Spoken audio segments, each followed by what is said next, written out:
अगर कोई गलीज, नापाक और गंदी रस्म शादी के अंदर है तो निहारी की रस्म है। बोलो है कि नहीं? मैंने तो आज तक नहीं देखा निहारी कैसी होती है, लेकिन जब सुना है ना लोगों से तो रोंगटे खड़े हो गए।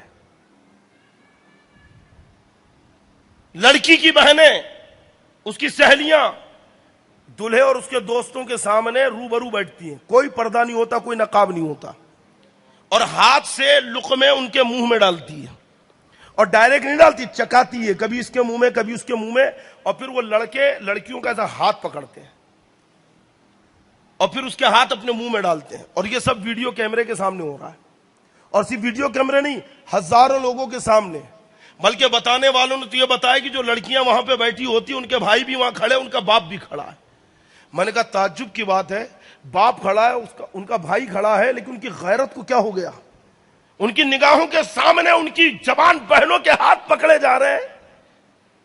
अरे चौराहे पे अगर कोई आपकी बहन का हाथ पकड़ ले तो आप क्या करेंगे? मरने मारने के लिए तैयार हो जाएंगे, लड़ पड़ेंगे उससे जाकर कि कैसे हाथ पकड़ा।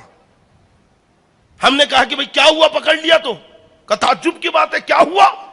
अरे मेरी बहन का हाथ पकड़ा, गलत किया उसने। हमने कहा क्यों? कल निहारी में भी तो एक ने पकड़ा था,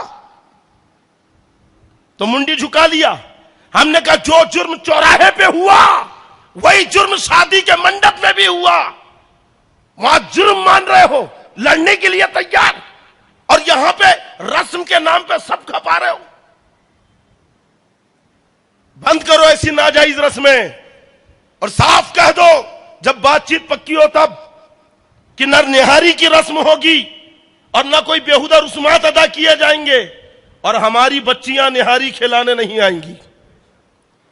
भाई तहैया करे कि मेरी बहनें निहारी नहीं खिलाएगी, बाप कहे कि मेरी बेटी निहारी नहीं खिलाएगी, क्योंकि ऐसी रस्में औरतों के बीच में पनपती हैं, औरतें इसे ज्यादा बढ़ावा देती हैं।